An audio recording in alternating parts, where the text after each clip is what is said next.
L'eau de la rivière Tietê est sombre, épaisse.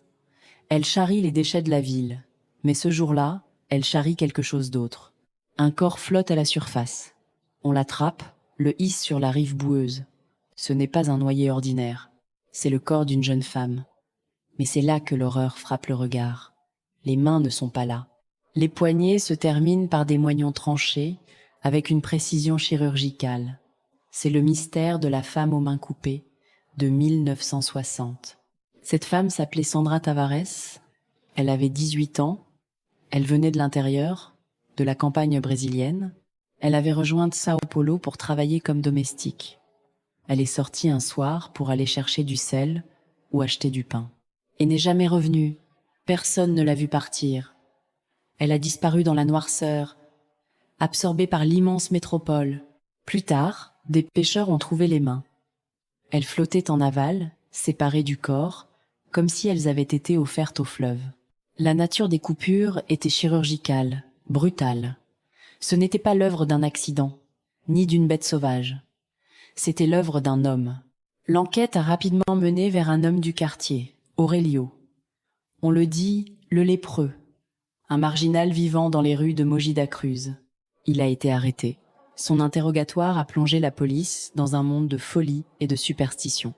Il a avoué avoir tué Sandra Tavares, mais son motif a rendu le dossier irréel.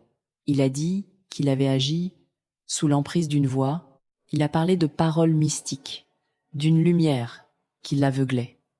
La lumière elle-même semblait se briser en éclats de peinture.